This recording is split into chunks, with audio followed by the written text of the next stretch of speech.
situaciones para compartir con ustedes, para que cada uno de ustedes tome alguna idea de lo que estas tres personas han hecho. Cuando uno trabaja con empresarios, sobre todo cuando yo era un poco más joven, siempre pensaba que el único móvil para un empresario es ganar dinero.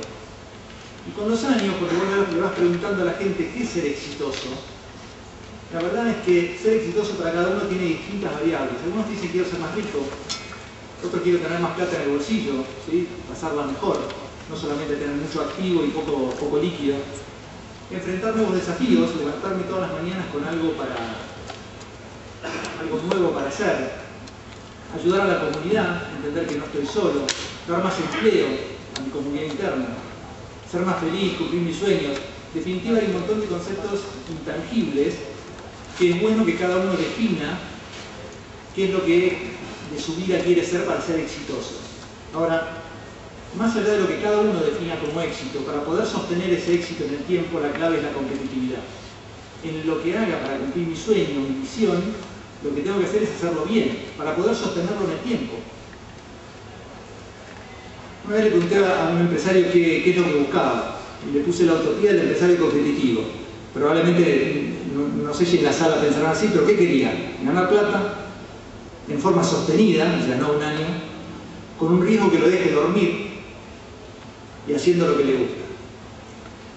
Digamos, si esto fuera sencillo, probablemente mucha más gente se dedicaría a ser empresaria.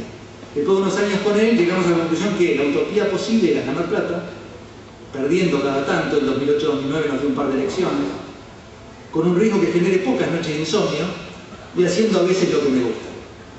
Es como una negociación, como una transacción entre lo posible y lo utópico. De vuelta, creo que esto es, si gano más plata y hago lo que me gusta, y el que me gusta tiene que ver con lo que yo definí que me gusta para ser exitoso, tengo una transacción, un buen negocio. Entremos a algunas definiciones de competitividad y empresa. La definición clásica de qué es una empresa está muy asociado a lo que es el concepto económico.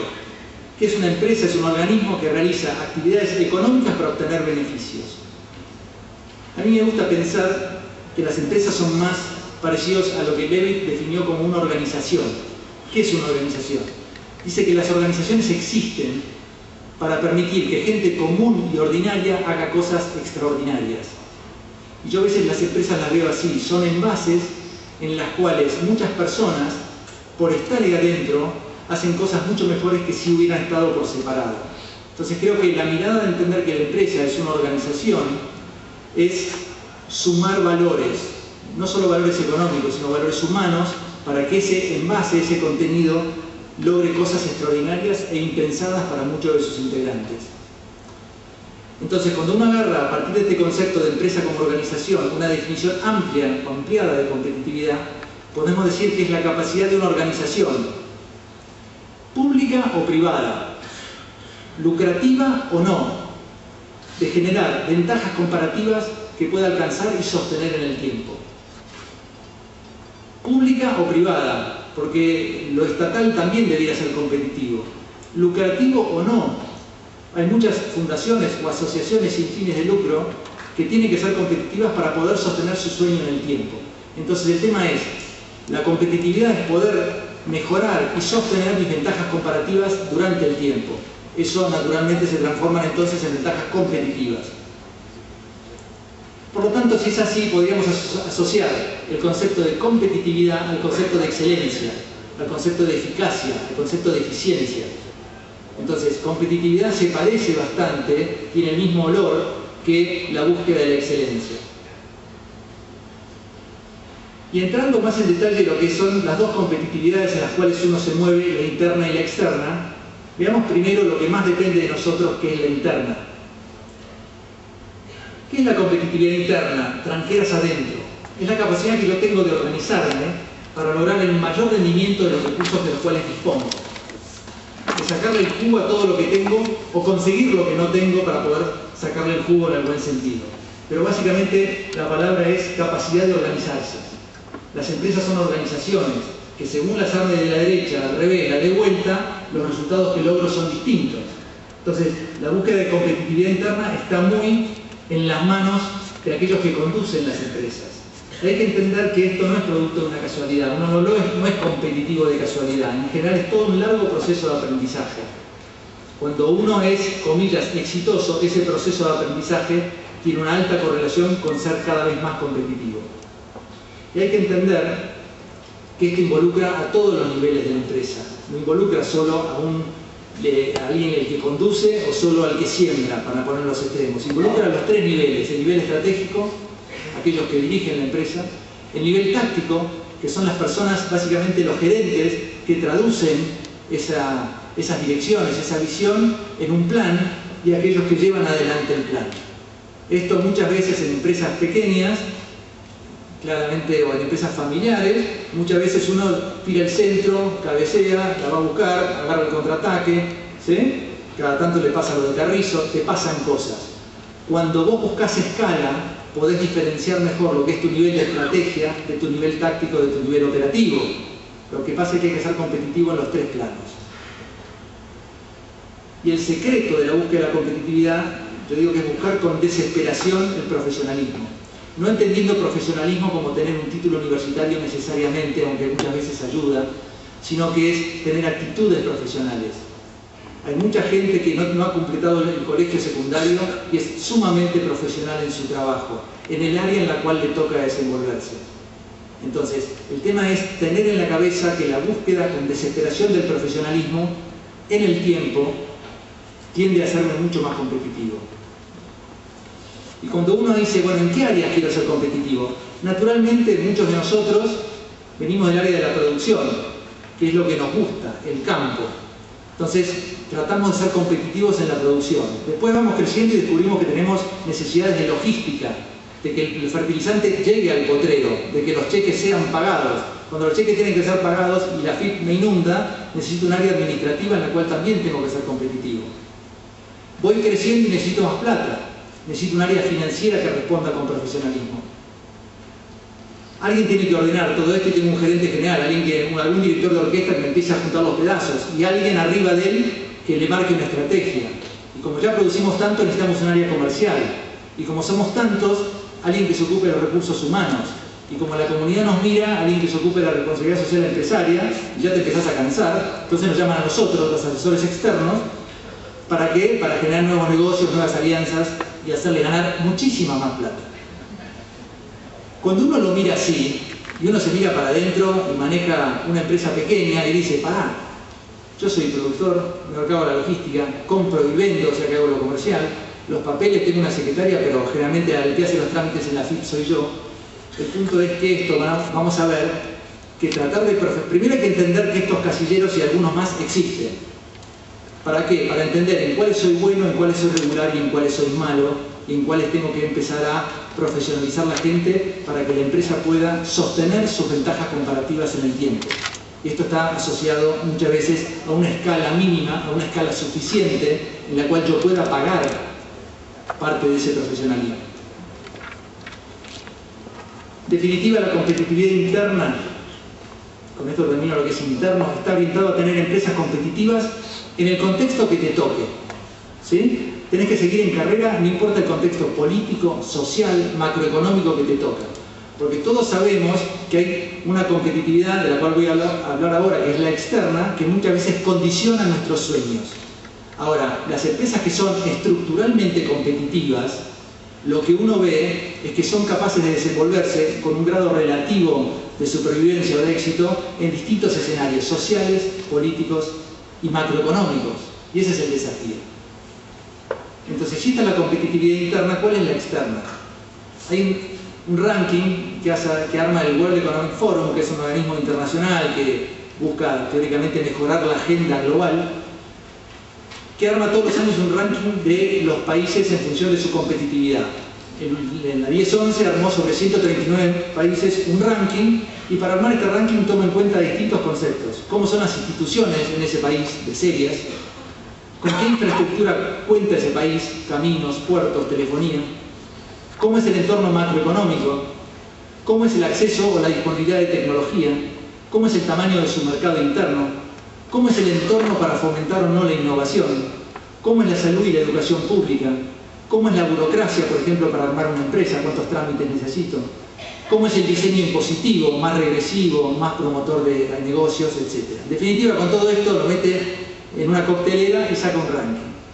Los 10 primeros, el último año, fueron Suiza, Suecia, Singapur, Estados Unidos, Alemania, Japón, Finlandia, Holanda, Dinamarca y Canadá. En los 10 no estamos. ¿Dónde estamos si agarramos Latinoamérica? Chile en el 30, Brasil 58, Uruguay 64, México 66, Colombia 68, Perú 73, Argentina 87. Y a la derecha Ecuador, Bolivia, Paraguay y Venezuela. 87 sobre 139, el último es Chad, un país de África. Estamos mejor que algunos, lo cual no parece suficiente consuelo. Entonces, la competitividad externa nos condiciona. Este ranking es discutible, puede estar bien hecho, lo hacen todos los años, la verdad es que siempre salimos en la foto bastante despeinados, entonces hay que entender que esto nos condiciona. El tema es que yo veo que algunos empresarios esto los condiciona pero no los paraliza. A veces uno cuando entra a una empresa a hablar, sobre todo en estos últimos 2 años, de la 125 para acá, con pico en la 125, las primeras 2 horas era una catarsis contra lo que estaba ocurriendo, decisiones ninguna, salvo en qué rotonda te parabas ese fin de semana, y una parálisis que llevó a que muchas empresas, además de los problemas que ya tenían internos, se dejaran ganar por un entorno que en ese momento era claramente negativo, y creo que en muchos aspectos, muchos de esos conceptos siguen igual de instalados, ¿no? Trigo, por ejemplo. Entonces, claro que el entorno condiciona, cualquier cosa que te rodea te condiciona tu grado de competitividad potencial. Esto de vos podrías ser 100 y sos 50 o 60 porque el entorno país te condiciona.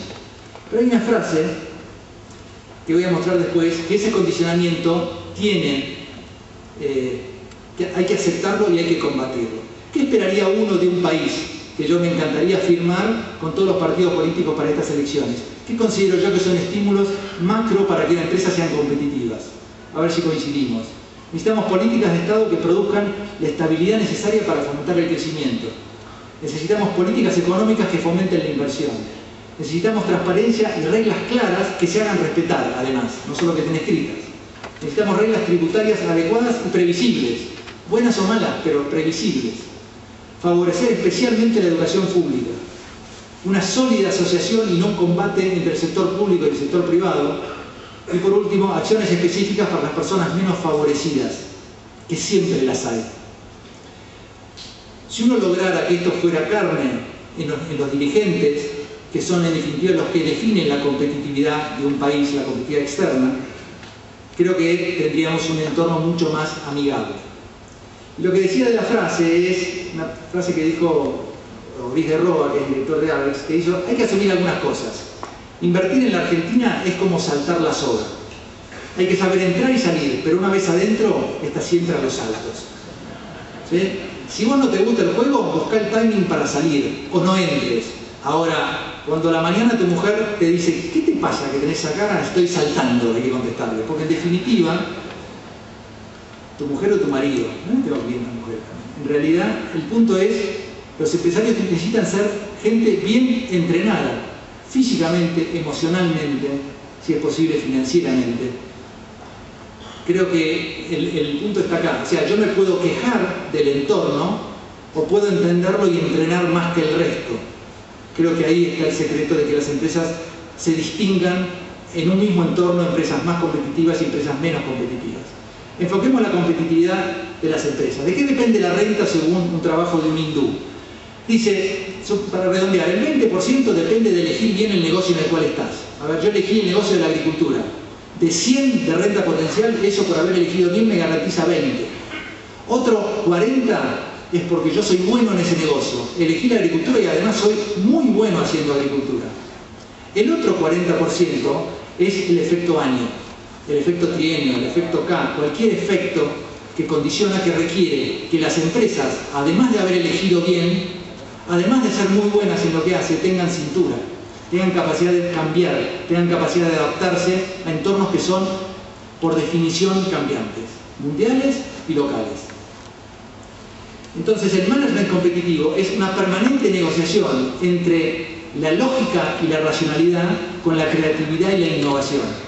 Es un permanente tener sueños y alguien que dice, che, pero ¿tenemos la plata? O alguien que te dice, che, nos sobra plata, bueno, no sé qué hacer. Ese que tiene que ver también con la capacidad de asumir riesgos, esa negociación que yo percibo cuando sos solo es con el espejo, ¿sí? Y tenés más probablemente siempre tenés tu corazón puesto en uno de los dos lugares. Cuando empezás a tener un directorio, cuando empezás a tener gerentes capacitados y vos permitís que te pongan límites, de esta negociación es donde surgen las metas. Porque un sueño es solo un sueño. Una meta es un sueño con un plan y una fecha de cumplimiento. Creo que ahí está el negocio. Ahí la chica por la primera vez dice, tuve una pesadilla que se cumplían todos mis sueños. Entonces muchas veces guarda con lo que pedís que por ahí te lo dan. Entonces, y esto lo pueden llevar a cualquier nivel. Uy, nos van a sacar las retenciones. Uy, vamos a tener un país previsible. Uy, ¿sí? O sea, guarda con lo que pedís que por ahí te lo dan. En un entorno, a veces, muchos los empresarios agropecuarios estamos con los anticuerpos muy altos para movernos en entornos de alto cambio, cuando te den un entorno tranquilo, seguro que los anticuerpos van a tener que ser otros. Ojalá lo tengamos como país.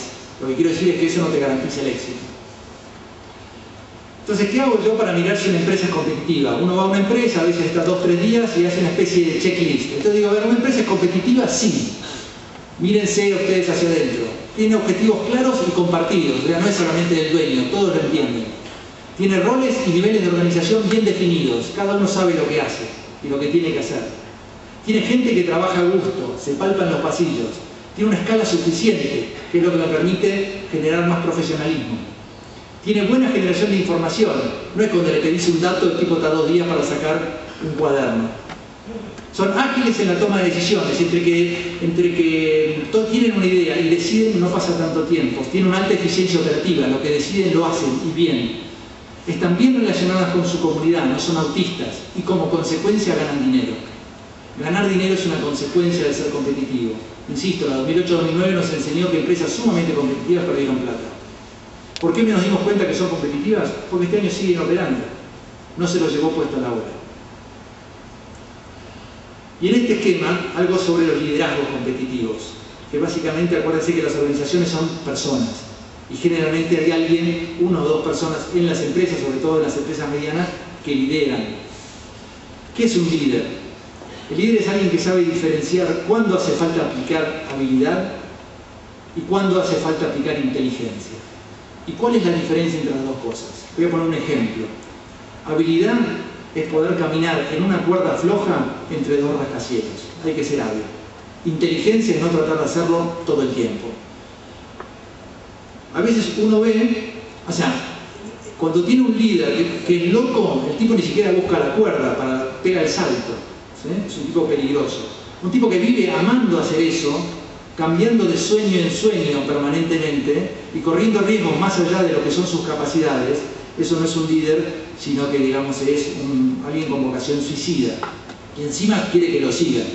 Definitiva hay que tener la audacia, que es la habilidad, para provocar cambios en algunos momentos de nuestra vida que nos hagan asumir algo que no tiene respuesta segura. La inteligencia está, si lo pasé, es no tratar de repetir todo el tiempo la adrenalina de lograr la misma emoción. Líderes siempre va a haber necesidad de líderes, y en las empresas medianas suele haber 1 o 2 personas irreemplazables. La escala en general que manejamos no permite tener a Messi de titular y a Cristiano Ronaldo en el banco. En las empresas medianas vos tenés 1 o 2 personas que, si querés, en cierta forma garantizan el espíritu de la empresa y son las que marcan el rumbo. ¿Cuál está en la habilidad de un líder? El líder que opera bien deja atrás de sí, si por alguna razón se retira o desaparece, una cierta inercia que tiene que ver con darle a los que vienen tiempo suficiente para pensar. Si yo dejo una empresa organizada, el que viene atrás no está buscando a quién le debe o quién le debe. Hay una organización que me da tiempo. Quizás el líder, al morir, la empresa termina muriendo, pero lo que hace ese líder, si es un líder sano, le genera tiempo a los otros para que puedan armar los nuevos liderazgos. Y esto a veces pasa en las empresas familiares, donde a veces hay un padre y hay 2 hijos, y después aparecen yernos y cuñados, ¿no? Y aparece un montón de gente, que siempre digo es un milagro genético que los 3 hijos del fundador, las 2 hijas los 3 yernos y las 3 nueras estén habilitados para funcionar en la empresa. Es un milagro. Entonces, uno empieza a ver que son transacciones donde se te mezcla la familia con el profesionalismo. Y no está mal que integrantes de la familia trabajen dentro de las empresas. Lo que tienen que tener es la habilidad, la capacidad y los talentos para poder desenvolverse en el lugar que les toque y no considerar que son príncipes herederos. Yo creo que en el futuro los integrantes de las empresas van a trabajar cada vez más en equipo, pero siempre va a haber que seguir liderazgos claros. Las empresas son cada vez más planas, pero cuando los líderes tienen que aparecer, aparecen. Algunos comentarios finales antes de darle entrada a los 3 casos que vamos a ver hoy. Primero, entender que la estrategia competitiva no es un acto aislado. Es una cadena de elecciones. Yo elijo ser competitivo. Es una cadena de elecciones que recorre toda la empresa e involucra todos los aspectos y todos los niveles que hacen el funcionamiento de la misma. Yo elijo ser competitivo. Independientemente de mi entorno, elijo ser competitivo. ¿Y qué nos estimula a ser más competitivos? Yo digo que hay 2 motores, el hambre y el miedo. Los 2 valen. ¿Hambre de qué? Ambición bien entendida, de ganar dinero, de trascender personalmente, profesionalmente, humanamente. Ese motor interno que hace que los lunes vos te levantás con muchas ganas. Y el miedo es, si no hago algo, me limpian. Ese es un poco más corto, porque donde la cosa se acomoda, capaz que perdés el motor, pero es un buen arrancador. Te sirve de vigía.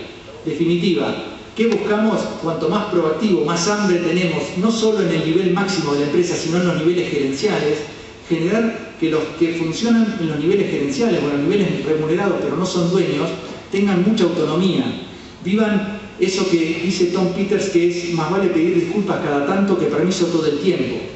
Gerentes que no me tengan miedo a mí que lidero, que me cuestionen, que me hagan mejor líder, mejor gerente, mejor persona. En definitiva, cada uno verá cuál es su motor, qué es lo que lo hace arrancar. Y si yo pienso que mis mayores problemas están afuera, en el gobierno, en el clima, etc., entonces solo tengo que esperar a que cambie el entorno, que se vaya la niña, que se vayan las niñas. Entonces, lo que hay que entender es que cuando cambie el entorno, va a cambiar para todos. Entonces hay que ser competitivo hoy. No hay que esperar, porque donde esperaste, cocodrilo que se duerme es cartera. Vos ahí estás atrás. Hay que intentar ser competitivo hoy con lo que yo tenga y con la capacidad de riesgo y de organización que hoy disponga. A futuro las organizaciones van a tener que enfrentarlo, no van a poder esperarlo al futuro, van a tener que salir a competir y a tratar de ganar con éxito y a perder cada tanto, pero tienen que salirle adelante y no solo esperar. Y para eso van a necesitar líderes y personas, no solo líderes, bien enterados, o sea, bien informados y bien entrenados, que sepan saltar, para poder afrontar los cambios. Acuérdense que por lo menos el 40% de la renta potencial de una empresa depende de mi capacidad de adaptarme a los cambios. Y como decía Oscar Alvarado, no habrá empresas exitosas en sociedades que fracasan, ni sectores prósperos en países que no progresan. Nuestras empresas tenemos la opción de que sean un eslabón de esta gran cadena que se llama Argentina. Si nosotros logramos que esas empresas cumplan todos los roles que tienen que cumplir, incluyendo su rol social, incluyendo su rol de ganar dinero, incluyendo de tener gente a gusto, nosotros probablemente en pocos años tengamos una Argentina mucho mejor.